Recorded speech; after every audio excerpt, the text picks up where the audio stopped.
Welcome to the Vinyl Resting Place podcast. My name is Barney Howe. And I am Dapo Agiri, and I'm super pleased that today we are joined by Michael Abraham. Thank you for joining us. What's up, man? We've met at an event, but can you tell Barney and also the people at home who Michael Abraham is, where you're at, what's going on in your world? Yeah, what's up, guys? How you guys doing?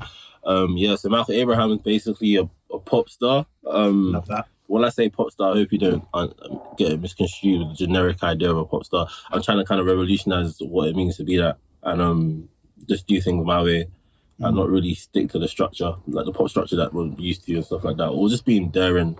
So I'll say I'm a trailblazer. Love that. Nice. When you say like doing pop star your way, like what does that look like? What does that mean to you? So you know when you say 1 + 1 = 2? Yeah. For me, 1 + 1 = 11. Nice. Okay. That's kind of fun. I hear it. Yeah, no, fairs. That's kind of what it is. And when it comes to style of music and genre, like where would you class yourself? I know in this 2024, it's a genreless state, and I subscribe to that massively. But to kind of give an idea of your sound, like what is that? I'll definitely say I'm based in R&B music. R&B music and like alternative music, which could go from Radiohead to, I don't know, anyone. But I think that's really nice that you've got the opportunity to draw on as many influences as you can. Like you're not boxed in by what is traditionally R&B or what people expect R&B to be.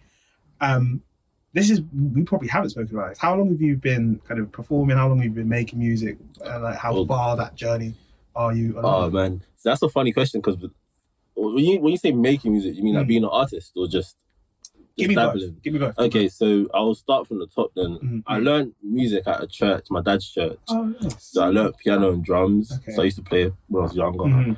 And I just wasn't getting any chicks, so I kind of stopped. Fairs. Yeah. So Always comes back to the chick. Yeah. I think it's a good motivation for men. You know? Yeah. Well, the thing is, nowadays, I feel like musicians. That's the thing. Maybe I don't know. I get girls anyway. But I thought play the piano, you can bust out a little tune. No harmony for it. Yeah, I thought it would work. I don't know. I feel like girls just like rugged guys back in the day. They like guys wearing tracksuits and it kind of made no sense. They liked abusive men. Yeah. When you break it down, everybody wants a bad boy. They wanted a bad boy. That is what it is. That is what it is. That's what it is. And then, how did you go from the piano and drums in the church to where you are now then? Oh man, so I kind of gave up music. I just wasn't really for me, I guess. Then I listened to a lot of Frank Ocean. His first mixtape, Nostalgia Ultra. So I just started to write my own songs from there. But I never took myself seriously until I was like 23. Okay. I wasn't going to say my age now. Yeah. No, I appreciate fair enough. And what was there a point in time that you feel was like the trigger for you, or was it a gradual process of you getting back into it? Oh, that's a good question. I think it's a bit of both, but I had like some friends around me who was always very encouraging, because I won a lot of talent shows growing up. Oh, nice. It's so weird, because I was like very, I guess, talented, quote marks, but I just didn't take myself seriously in it. I just did it for this, because I can basically. Yeah. And it got to the point where I was thinking, oh man, maybe I could be like something.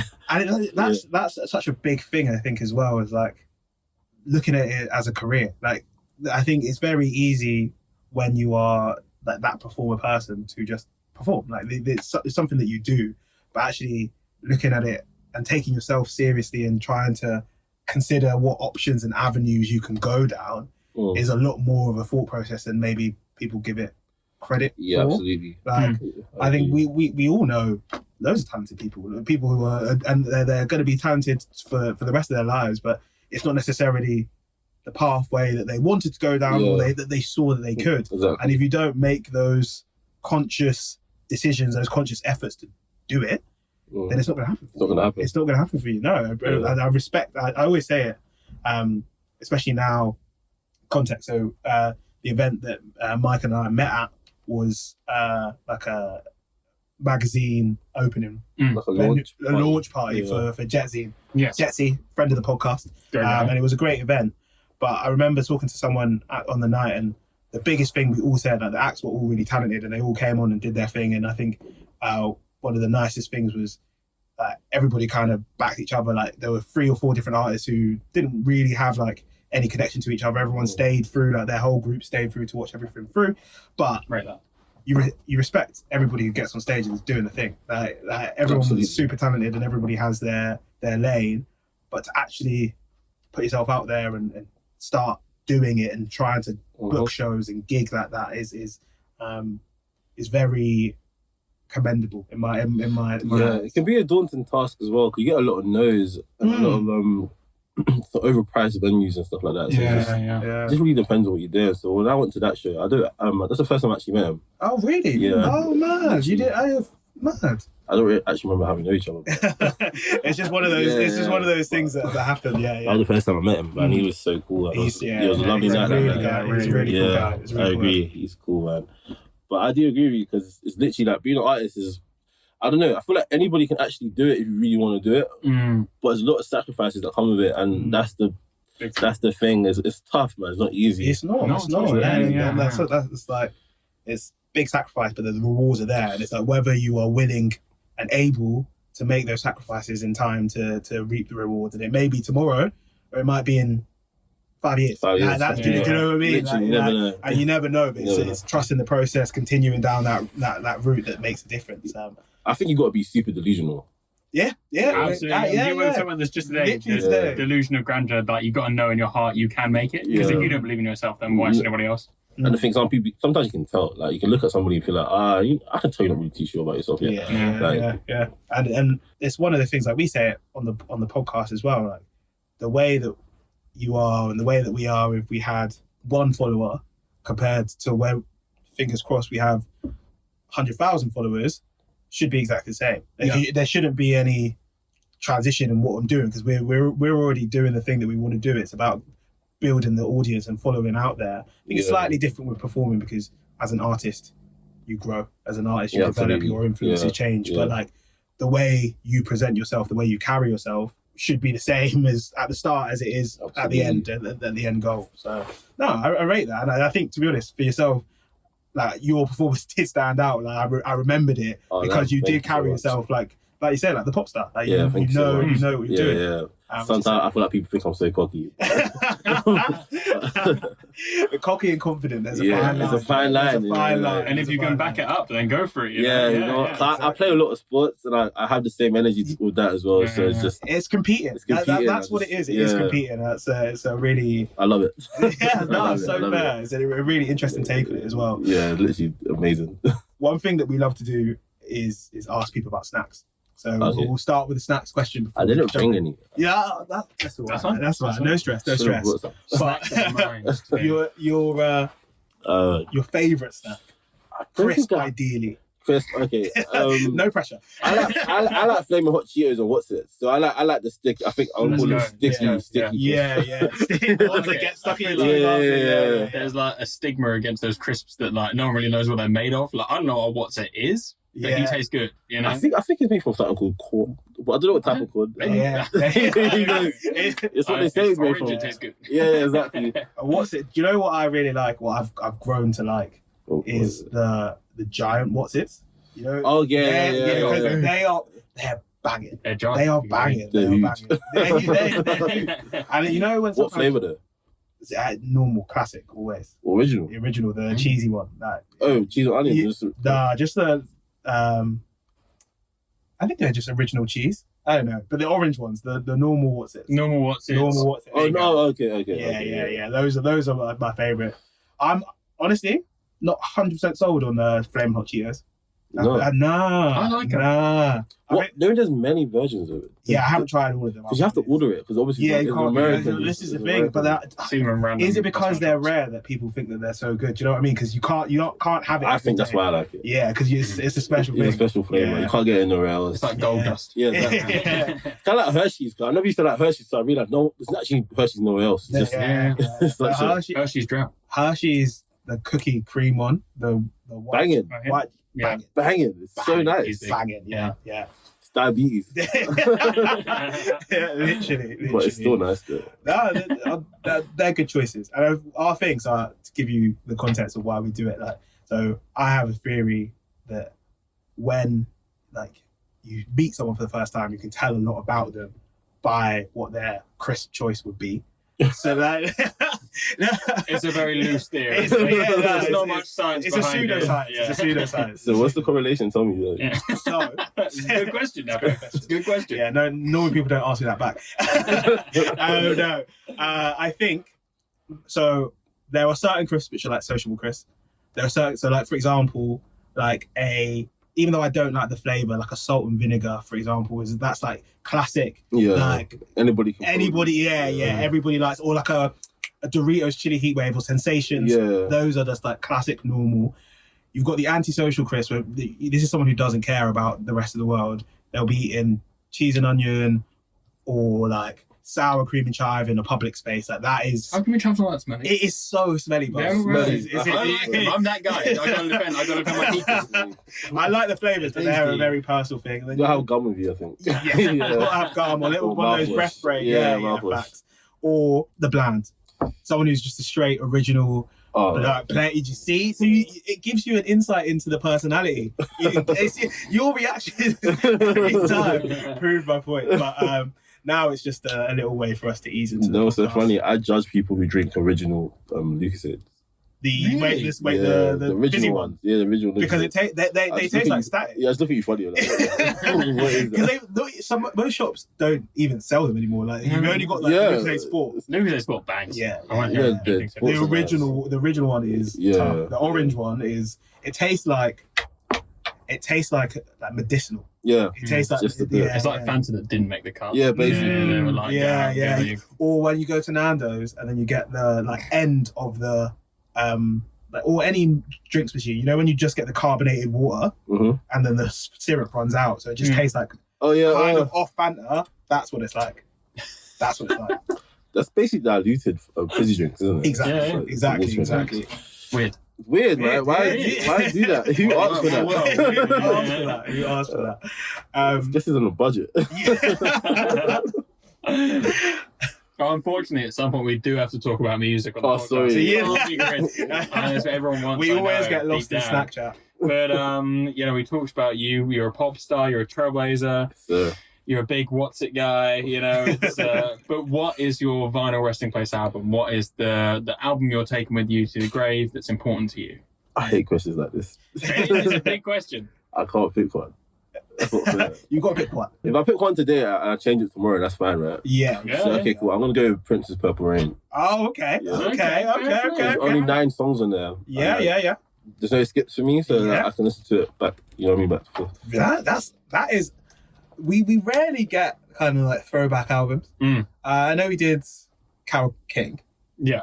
But normally people come back with like more modern albums. But I think. I mean, I could say a modern album, but it's like, would I really want to die with this? No, yeah, you know what I mean? Like, and that is the question as well. It's a weird question because there's so many different types of like. I have so many albums that are my favorite album in a different way. You know what I mean? Same. I think like, I know you like. We asked questions before for Peek Behind the Curtain on the podcast, and like you've given us like a list, and like that you plumped for Purple Rain now is really interesting. Like, what is the reason you would pick Purple Rain? Would you say? I just love how it is as an album. Obviously, I know it sounds like very 80s, but I tried to see through that. I tried to see through the era. It's just, I love the song structures of the songs. I love the messaging. I like how quirky Prince is. And I just love the songs. Yeah. And just no skips for me. It's like, it's 9 songs and I can listen to it back to front. A lot of albums these days are very bloated. And I don't like stuff with skips. So what's the point of having this? Like, every song should be great to me. So, I agree. Difficult to do. It's hard to do. That's why Purple Rain's great. Yeah. So, like, that's why I would have said maybe another Michael Jackson album, but I wouldn't want to die with that. So, That's so fair. That's so fair. I think Purple Rain just sounds great. When Doves Cry, I know we're jumping ahead a little bit, but When Doves Cry is such a banger. Absolutely. It is such a banger. Looking at the track list now, it's very interesting that the B side, or like the second side of the album, the second half of the album, is for me where all the like standouts are. That's where When Doves Cry, Baby I'm a Star, and Purple Rain all sit. Whereas normally you feel, especially with older albums, they're front load it. Yeah, exactly, front loaded. But it's interesting. What was your sort of, because obviously this isn't our time. Like it's something that you've come to later after it came out. What was your introduction to Prince, to this album, and kind of how does it sit with you? Why does it sit with you? It's a funny story actually. When I was in year 10, I'm a massive Michael Jackson fan. Okay. I wouldn't be who I am if I had that person, to be honest. Yeah. So I used to always chat about Michael Jackson in my class. And my media teacher was a Prince fan. I didn't know who Prince was. So he was like, we watched Are We There Yet? With Ice Cube. That film. Oh, banger. Yeah, Great. so- Love that film. So they were playing the Prince song throughout the whole film. And I was like, oh, so what's this song? He's like, you don't know this, it's Prince. So I was like, okay, cool. And he was like, yeah. Teacher's really aggressive. Yeah, I mean. and he was like, yeah, he played everything on his album. He did all of it himself. He better than Michael Jackson. I was like, no way. So, so I ended up just dabbling. Yeah. Then I discovered Purple Rain when I watched the film as well. And I was like, I don't like the film, to be honest, but this album was just left. I'm very glad you said that because I film don't was like terrible. The film is the rough. film. The film is trash. Which is, but it's he's not an actor. He's not. No. Yeah, it wasn't meant to be. He made another film that was even worse. Oh. In my opinion. I hope he doesn't hear this. But, sorry. All right. No, Prince listens all the time to me. Yeah, you never know. He's everywhere. No, that's interesting. So when you listen to the album and listen to Prince more, did you become like a convert to Prince side, or are you still Team Michael? Because it's the big two. Do you know what I Kind of mean? like Drake and Kendrick. This is where we're at now. Yeah, Drake and Kendrick. It's funny. I like Drake and Kendrick, so I like Michael Jackson and Prince. That's fair. I respect that. Just because they're both good at different things, I can take from both of them. So why should I limit myself to just enjoy one person because I don't know them? Yeah, that's You know, like, It doesn't matter. it doesn't matter. It's just music to me. So Do they influence your music a lot as well? both of them, yeah, absolutely, for different reasons. Okay. Go on. Could you break that down? I think Prince is more of a conceptual based artist, so you'll follow like a topic, and kind of like go through that. Yeah. I think Michael Jackson was actually more experimental, even though you wouldn't think he is because he's a pop artist. But you've heard her like out there. Wanna Be Starting Something, for example. Yeah. Listen to that in comparison to anything around the time. Nothing else is like it. It's very wacky. That's how it's kind of what I take from it. And also, MJ was a better like performer. Yeah. And he knew how to make massively. hits. Yeah. You know what I mean? Yeah, And that's something you need even to be a pop artist, right? Yeah. And I think as well, like he understood the industry of it. Yeah, as absolutely. well. Like being exposed to it from such a young age, he was very aware of what made things tick, what made things work, fan base wise and like marketing wise. Absolutely. And I think Prince's thing was just he is the musical talent that he is. Yeah, Not to say that Michael wasn't, but then he had the vocals and then he was so commercially viable it hurt. Whereas Prince was just or is just like unadulterated talent. Like the fact that he made all of this himself and it's a beautiful album. It's funny because I think apparently I don't know this, but I was reading that Prince only made Purple Rain because Michael Jackson became so successful with Thriller. Really? Yeah. I can believe it. A little revenge album. Yeah. Something like that. I respect that. Yeah. I respect that. And it was like and also I just feel like Michael Jackson was just larger than life. Yeah. He was almost like Jesus. No, like blasphemy intended. I just mean in the sense of like, other than Jesus, he's as famous as Michael Jackson. Yeah. I don't Yeah. know. We're discussing constantly, is there like another Michael Jackson? Does the industry exist? have it in them? Like, Is there anything who is the that next? even compares? I don't even know if anyone would want that, to be honest. Because That's so fair. Yeah. his life was tragic, in my opinion. When I think about so it, it's like, true. I don't know. Like, I used to want that myself, but I'm like, bro, that's crazy. Yeah. Like, You- you can't live. Like, He didn't live. I think there was a law that he wasn't allowed to go to corner shops, he wasn't allowed to go to restaurants, he wasn't allowed to do this, because there'd always be like commotion and some sort of friends. That's Mass crazy. disturbance, I guess, wasn't there? Yeah, so it's that kind is of insane. isolating. So if someone wants that, I don't know. Do you think there's someone in terms of like scale, like in terms of like size of their influence in the world right now that matches that? We put you on the spot here. Yeah. Does it have to be a musician? No. Actually, well, I'm yeah. That's Okay, so if it's not a musician, okay, to be honest, if I was to pick a musician, I would say Kanye West, but it's not the same though. Yeah. Yeah. He's not. Yeah. It's not necessarily the same, but his influence is quite deep. So there's similar aspects of that. you could say someone like Drake because he has the commercial side. Yeah, but MJ had the influence commercial side. He had everything in one. You know what I mean? It was worldwide. Yeah. So other people have, like Taylor Swift, for example. She has the similarities. She's ticking off all the artists that we. She has similarities, but at the same time, it's still not the same. It's not everyone. So like he was like all of these people in one, and it's like.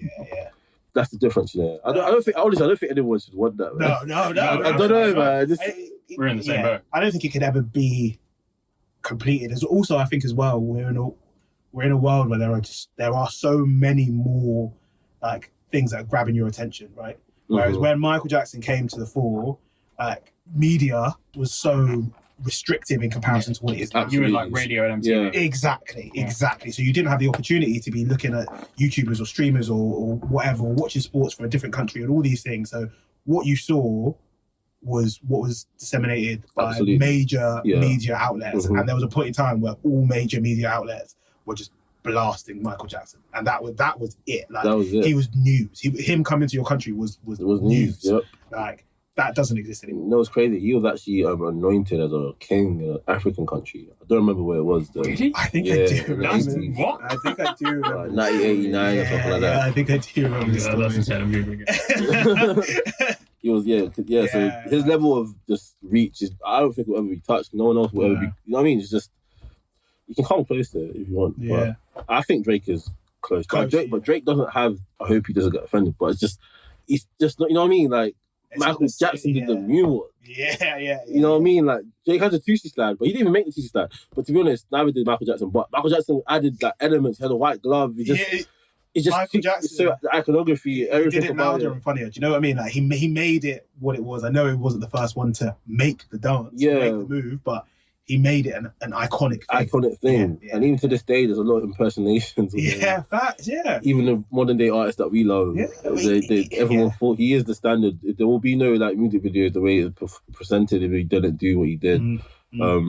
Very true. Before Michael Jackson was kind of nothing in terms of the modern day movement. Yeah, modern day pop stuff. Yeah. So it turns out that it was in Côte d'Ivoire, and according to like the king at the time, based on mystic readings and DNA tests, he said that Michael Jackson was a descendant of Swanwee royalty. Oh, wow. And then said he was the king in waiting. Wow. Damn. Crazy. I did not know that about Michael Jackson. There is never going to be anyone like him. Never. Taylor Swift couldn't do that. No. To swing it back round then to Purple Rain and to Prince, I think I've already alluded to what mine might be, but what is your favourite song on the album? If you could choose one. If you could pick one. These like singular ones. I don't know. I don't have one. I guess right now I like I Would Die For You. Nice. Very fair. Yeah, it's a great answer. I mean, like you said, it's a no-skip album. There's no wrong choice in this one. But if it was for me to die, if I was to die to something, ideally Purple Rain, because of how it ends and how like grandiose it is, and it makes me feel like I'm floating in heaven. So like, probably Purple Rain if I was to die. But just to listen to you, probably I Would Die For You. Yeah, fair enough. No, that's fair. Do you, when you listen to the album, sorry Barney, I will come to yours. No, that's fine. You've moved on. You don't want me anymore. Do you listen to the album all the way through, or do you like pick and choose like? Depends on the day. It's not always. Not always. No, fair enough. Because I have some projects that are like this sort of size, like an EP, for example, where I won't listen to it for weeks on end, but then when I come back to it, the whole project. Yeah, because it's like 25 minutes. I'll go start finish, and it's like it's an event in itself. Yeah, and I find it very difficult to pick a favorite song on those projects because it's like, I'm listening to the project. I'm not doing it for one particular song. So I was interested to see if that was the same for this album. I do that for Kendrick Lamar's music. That makes a lot of sense. I can't listen to like singular songs because it's not headphone music. It's something you've got to sit down. You've got to think about it. It's very challenging, intellectual musically as well. I think. But very much so. Yeah, some of the rhythms that he picks, because normally even the beats he picks for like mainstream rappers, it's kind of like Prince. It's kind of out there. It's very much. Yeah, easily. You could consider it weird. Some people could, or eccentric, whatever the word is. So for example, I loved the Wild Steppers song on his previous album, but obviously you can't listen to that again. I wouldn't play that in the car with my man then. You know what I mean? So it's like, it's just one of those ones. I do appreciate artists like that who have to listen to the whole body of work. That reminds me of why I'm doing what I'm doing. Yeah, so it's like, so Kendrick is very necessary, in my opinion. For sure. Totally. No disagreements from this side of the table, for sure. Barney, I haven't forgot about you. Thank you. What is your favourite song on this album, bro? I'm gonna say the same as our esteemed guest. I'm gonna go for Purple Rain. I think it is beautiful. I think it's very hard to make a tune that is a banger for over 8 minutes. It is a long song, but I'm at no point am I like, oh, come on, Princess, let's get to the climax now. Like, it just hits every time. It does. Beautiful. It's like, you know, I think it's like Purple Rain, Candle in the Wind. There's there's that kind of like beautiful, I don't know, ballad maybe even. It is a ballad. It is a ballad. It just has electric guitar in it. So it's just a cool ballad. It just feels a bit different. No, it's so true. There's like a special category of song, and that could be like the poster boy for it. It is a beautiful tune. It's incredible. And I think the word you use, Michael, grandiose, is spot on. We really like the idea of track positioning, and we buy into it as an art form within the art form of creating an album, like understanding where things should go in your album before you put it out.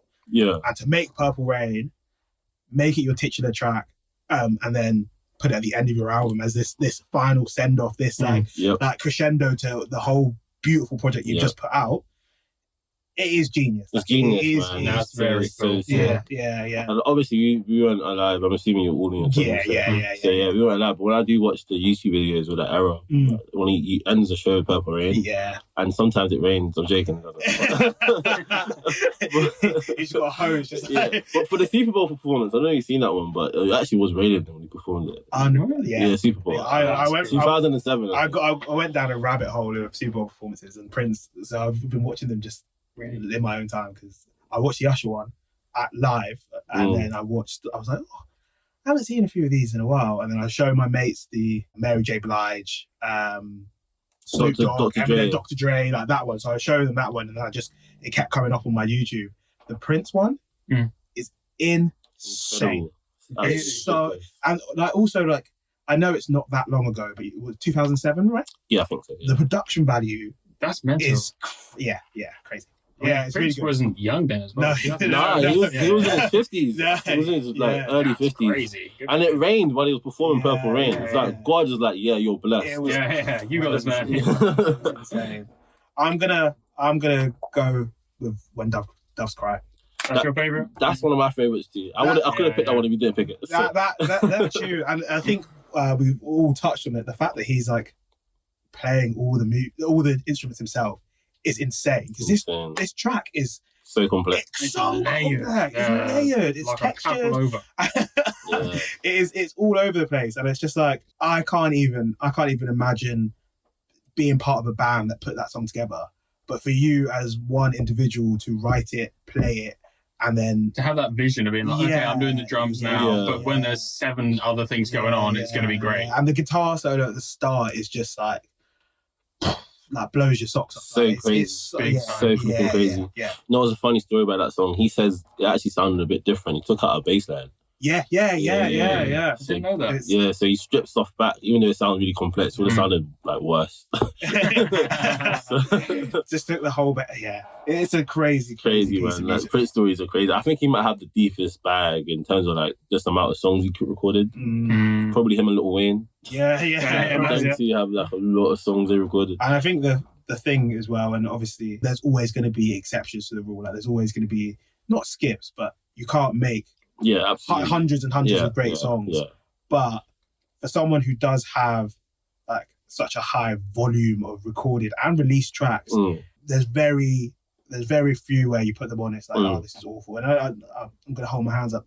I haven't listened to every single song that. No, he has too many. Because personally, I don't even like his 90s stuff that much. Just my personal taste. I just like 80s Prince. And I don't really like the 90s stuff. That's so fair.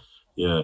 So, but yeah, well, to be funny enough, going into Justin Timberlake, I actually only like Justin Timberlake because he kind of sounded like Prince. Really? Yeah. He's the Prince of Pop. He is the Prince of Pop. He is the Prince of Pop. I used to think it was cheesy because he was in the boy band stuff. NSYNC. Yeah, and I like Bye Bye Bye, but I didn't like all the other songs. It wasn't upbeat. It was very like sappy. But that he wasn't 90s talking to me. That was 90s boy bands. That's what Yeah, it was. yeah, It was yeah. the wind blowing behind them. Yeah, you know what I mean? They're chatting. The chatting with the shirt. Oh, that's such an image as well. Like you can see them doing it, just those wind machines. And it's doing this.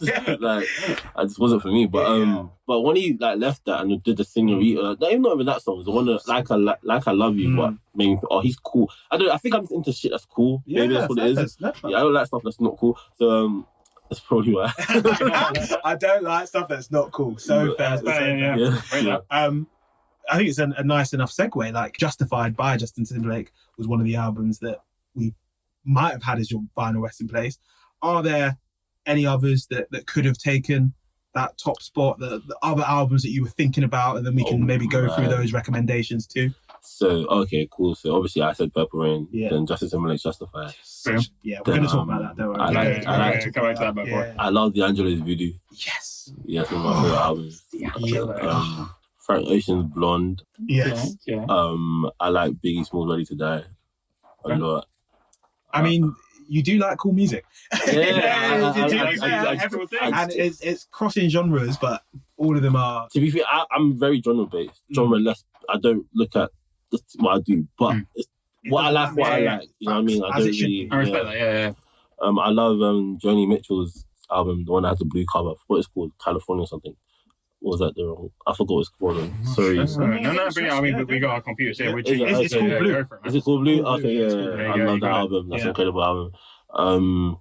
How many did I say? 5? 5, I think. Yeah. I think the Michael Jackson's Bad. So fast. Yeah. I have to say that one. Maybe I said too much. No. I think you've given a really good list of. I haven't mentioned any Kanye stuff. Kanye's a big influence on me. 808s and Heartbreak. I can hear that. Yeah. In terms of like listening to your music and hearing for me, that makes a lot of sense. That makes a lot of sense. He taught me how to sing about pain, because the thing is like what I liked about growing up, singers used to be cheesy to me. Not all of them, but a majority of them, just because they wasn't really focused on being cool. I said being cool is a big deal to me. So it's like I liked Robbie Williams because I thought he was really cool. Yeah. Then a lot of other people I didn't like. So when Kanye West made 808s and Heartbreak, it was like the first person I thought that was singing. He couldn't really sing well, but he made it cool. Like he made it really powerful. Yeah, you know what I'm trying to say? He made it super cool, and he kind of changed So, for example, I don't think The Weeknd would exist if that album didn't happen, or like Drake, for example. Even though Drake was rapping before, but Drake had a certain sound. Style, you know what I mean? So, so I love that album a lot. I love the Beatles, the White Album. Yes. Okay. Love that. Yeah. It's fine. Great, the Beatles get a shout. The Beatles White Album is really good.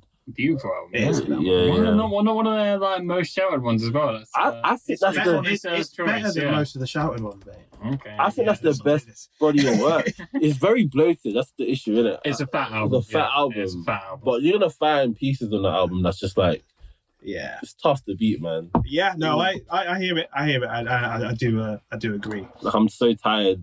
That's just one of my favorite songs. I hear it. But I think the Beatles are bloated anyway. They just have too much. They did it in such a short time as well. Yeah, they did. Yeah. This is a big. You stumbled on a big debate. Whereas my thing is, because the Beatles have made so much music and they put out so much music, there's a lot of it that just isn't that good. Okay, so I would agree with you, depending on how you would phrase that. Okay. So I think after they started doing drugs, when they got really good. So they were making that sappy shit beforehand, right? Yeah, there was people. Which some of it was really good. Like She Loves You, I can't say it's a bad song. Help is one of the best songs ever. And stuff like Ticket to Ride or like Yesterday. So ever since Rubber Soul, I think, maybe not Rubber Soul. Okay. Let's say Revolver. From Revolver to like Abbey Road, you can't say that's not great music. That's the apex of shit. Like, we both agree with that. Yeah, exactly. That shit is cool. You can't really argue that, in my opinion. Yeah. Okay, fine. I mean, yeah.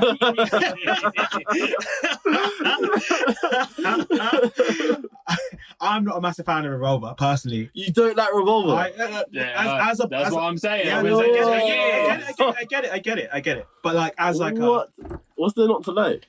I just don't think it is. You brought this up. I know, I didn't. I'm annoyed that I do, because we had an argument with one of the guests, and he was like, "You are just wrong." But then, like, I think the peaks of Revolver, like there are songs that I really like. Eleanor Rigby is a banger. Like, I really enjoy that song. But like, I'll be honest, I want to tell you, Good Day Sunshine, Dr. Robert, like these songs don't speak to me as like individual. And then when we're talking about no skips, when we look at the Beatles, we focus on the peaks. Yeah. And I'm like, okay, well, there are also 6 other songs on the album that we're not talking about. And then this album is one of 20, and we're only talking about the top 5 of them. But then everyone just ignores the bottom half because like the top 5 are so good and revolutionary, which they are. One of the last songs on the album is one of the best songs for me on the album. Which one? Tomorrow Never Knows? That's one of the best songs on the album. Agreed. Yeah. But then there's the 3 before that wasn't that good. Yeah. This is my. Okay, I hear your point. But for Abbey, I think Abbey Road would be the best one. Abbey Road is consistent, yeah. But Abbey Road's a great album. Like, so you can admit that. Yeah, okay. yeah. Abbey Road's a great. Now it comes out. Abbey Road's a great album. I don't hate the Beatles, but I feel very strongly about my think they point. get a free pass. Okay. Yeah. I feel very strongly about my point. It's a fair point though. But it makes me sound like I'm That's how I feel about Drake albums sometimes. Oh, facts. Drake hasn't made a good album since potentially Take Care.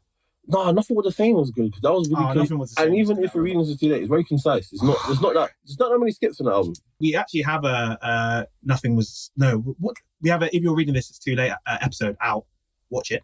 But it is a good album. But I think that for me is the start of the decline, where the albums keep coming out in quick succession, and then it's like, okay, the sound is not necessarily consistent anymore, so you'll do it. It's a new Drake each time, and I was like, yeah. But I would stand by. I think If You're Reading This, it's still decent. Like, it's still a good album, and a lot of good songs off that. You don't like Views, no? I get Views, if that makes sense. I used to hate it when it first came out. Yeah, but I understand, and it's got a lot of bangers, and I think it's got amazing bangers. It's got so that's the start of Drake taking over the world. I wish he made a whole album full of Hotline Bling. I was like, why not? Like, why? Like, I don't know. I know he wants to rap and sing, but in my head, I was like, bro, you got like one of the biggest. Yeah, that was the song of the summer. That was the song of the summer. I was wondering, why did you not double down on this? Yeah, this is the thing. This is the thing, is where it's like, sometimes when you are so focused on that commercial side of it, you are putting things out because you're supposed to put things out, but you're not taking the step back to be like, okay, musically and conceptually, does this make sense? Like, is that like, do I actually buy into what I'm doing here? And I get, and like, Drake stands will always. I'm a Drake stan, man. They will always shoot me down. But I find like sometimes that the essence of it and like the genuine like craftsmanship is lost, because he knows that if he drops this at a certain time, it's gonna take over the world. And it will, and it should. And like, but the albums, like the individual albums, are actually not that great projects, but there's always a tune or two that. No, you can't say a tune. There's at least 8 songs. He puts like 20 something song projects, but at least like 8 songs on there that's like top tier songs. But then that's. But do I want an album that's 40% good? No, that's what you think like that. I have to understand your point. No, what's funny about the Drake situation? This is not his fault though. But I come to the point where I feel like music has suffered because he's done so well. Because of like, I hope that no one takes it. It's just that people do monkey see, monkey do, right? So they don't like, because he's doing something that's working for him. You shouldn't do that. You're not him. Like you should really work on your stuff. But I used to be like that. I used to think, because Drake does this, I should do it. And I realized I'm not Drake. I'm not Aubrey. And you don't want to be. I don't want to be. I want to want to be yourself. No, I rate that very so highly. Like, but all respect to Drake though.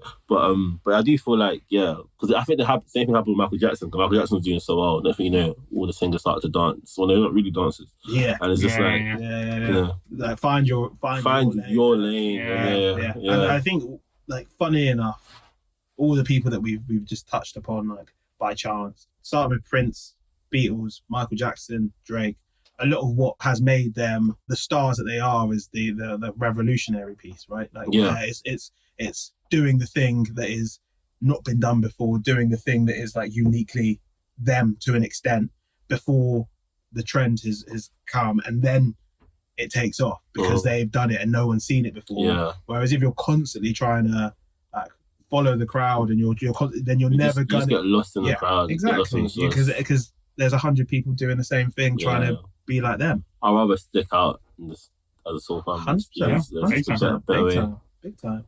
More risky though.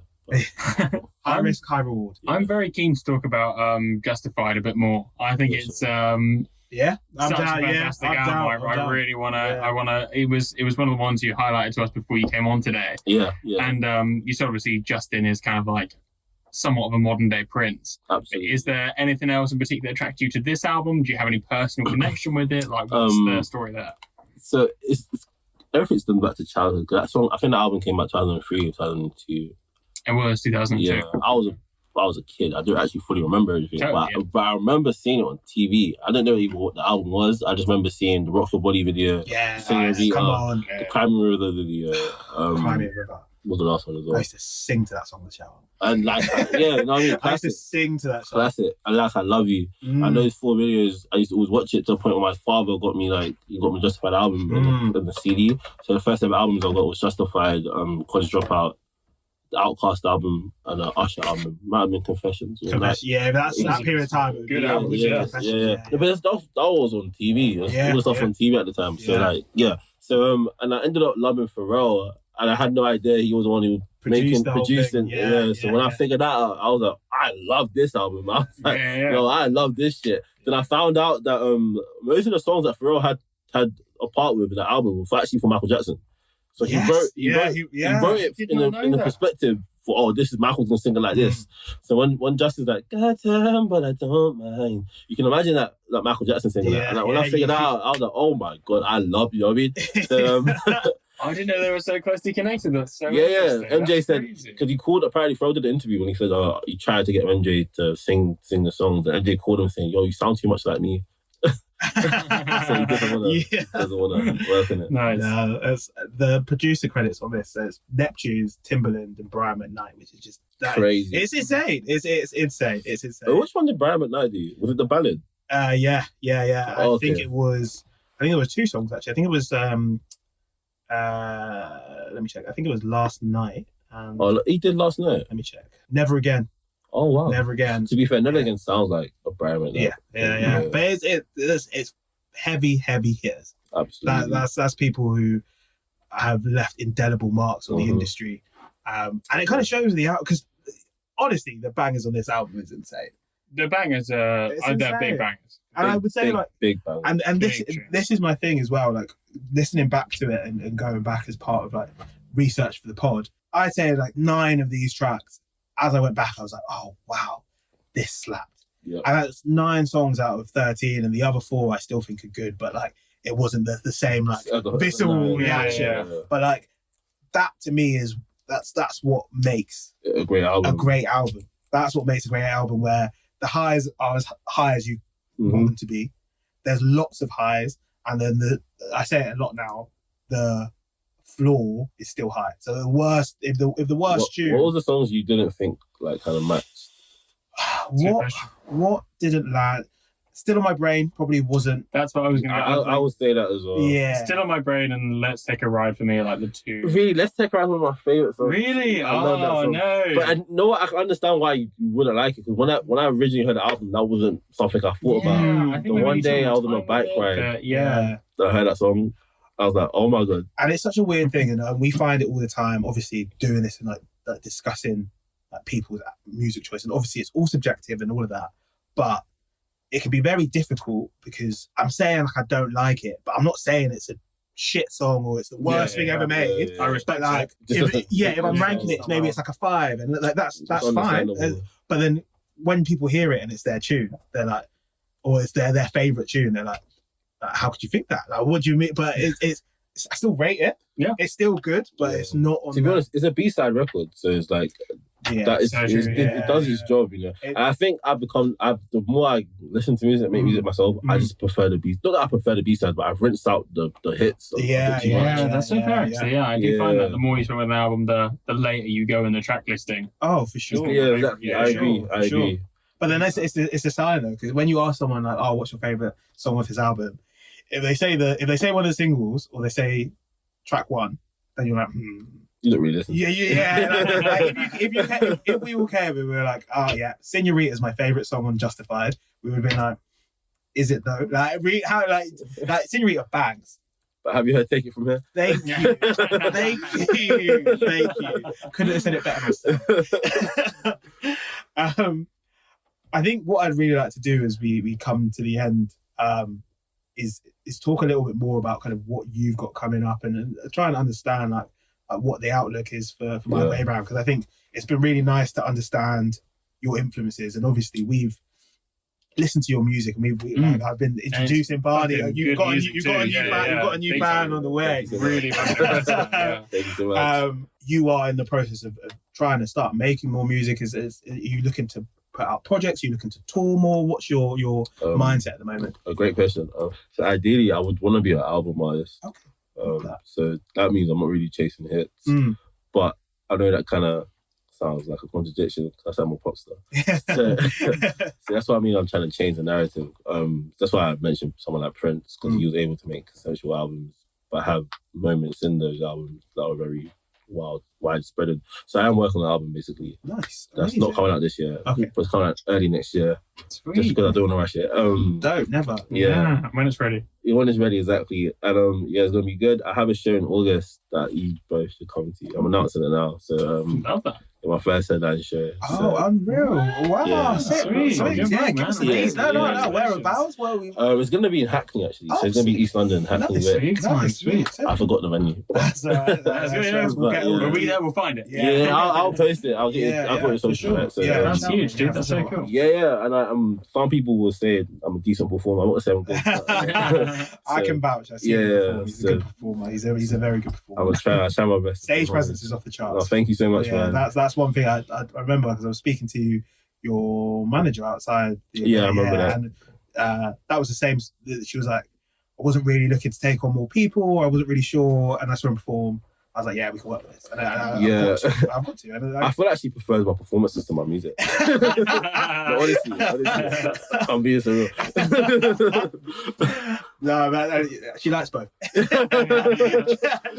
she can't like one without the other. She can't like one without the other. Genuinely, stage presence is I do appreciate that. off the charts. Thank And you I so think much. as well, like you come across as someone who's quite comfortable on stage.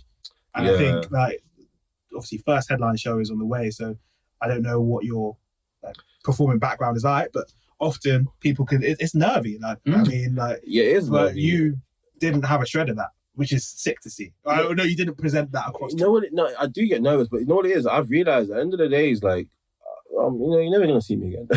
Yeah. And you might only see me again, if I do something bad. So, so if I kill it and you remember me, that means I did something right. So Always go hard. go hard. It comes back to the sports thing. Like it's like playing basketball, football. Like I'm trying to get scouted, or this is like the finals. I just treat it like that personally. Yeah. So I don't really get nervous, but I do get jitters before I go on stage. But I don't really. Oh, of course. Yeah, I mean, yeah, it's Okay, only yeah. that's doing what you care about. Yeah.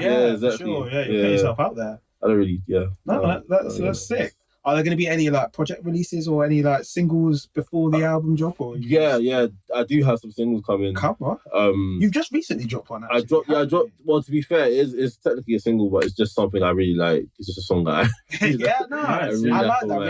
Release when you want. Like, Yeah. I think as well in this. Sorry to cut you off. No, in this space of like Spotify and like TikTok and having music out there is only a positive thing. Absolutely. It's only a good thing. Absolutely. Yeah. Put it out there. You never know what comes from it. Yeah, exactly. From Exactly. releasing it as is. Yeah. But Obviously, I feel like a lot of people tend to put. I understand why they put a lot of emphasis on their releases and like they panic and stuff. I don't know. I just don't like doing that. I just feel like, I'm gonna do this organically. If I get budget, we can work it properly. But without a budget, I'm just gonna do it organically and just because you know what I mean. Rome wasn't built in a day. I'm not trying to be a viral artist. I used to want to be that, but I don't like it. You want the foundations ready, and then you can like build the past on top of that. You know? That's why I think Playboy Carti's doing so well because he's not really a viral artist. No. You might think he is, but he's actually He's not. got a loyal fan base. he's not. That's I hear that. I hear that. So, Respect, yeah. yeah, that's the approach I'm trying to go for. That's why I said this is not gonna be one of my only interviews ever. Yeah, facts. That's what I heard here. We're blessed to have you on, man. You've been a really exclusive. Yeah, and to be honest, we've really enjoyed ourselves. Yeah, likewise. It's always nice to talk to someone who like really knows the history of their like I said, drummers don't exist, but like like what you're drawing from and where that came from and everything. It's I beautiful. love it. Yeah, and I think we touched on things that we weren't even thinking of touching on today. Like, who would have thought we would have been talking about the Beatles again today? Yeah. we weren't. I honestly try and avoid that conversation, but like we. I'm surprised you don't like them. Everyone likes the Beatles. That's not what I'm saying, though. He's but crazy. Do you prefer the Rolling Stones? No, I 'Cause I don't think they made good albums. No, No I don't offense. prefer. No offense. Then. I'm definitely Beatles over Stones. Yeah. But I don't like any of the Stones albums. I don't like one of them. Yeah, I'm not sure even name a fucking. Exactly my point. Yeah. That's no offense. Yeah. No offense. No offense to the Stones. No offense, yeah. Then I'm like that. Yeah. No, I would. I like the songs though. Would you be Queen over the Beatles or Queen? In terms of albums, Yeah. Beatles. Yeah. But I do prefer Queen songs. Yeah. The singles Yeah. are. Their singles are a bit yeah, better. fair, yeah, okay. understood. But albums, there's not that many bands I'm thinking of Beatles. Yeah. Except for Led Zeppelin, they're my favourite band. Okay. Yeah. Fair. I know whatever. Nice. Oh, But yeah, they're my favourite band ever. I've never asked you this. I mean, I like Led Zeppelin, but I need to spend more time with them. Like, I'm definitely a fan, but They're proper. Would you say dad your rock. Beatles are your favourite band? I don't know if they're my favorite.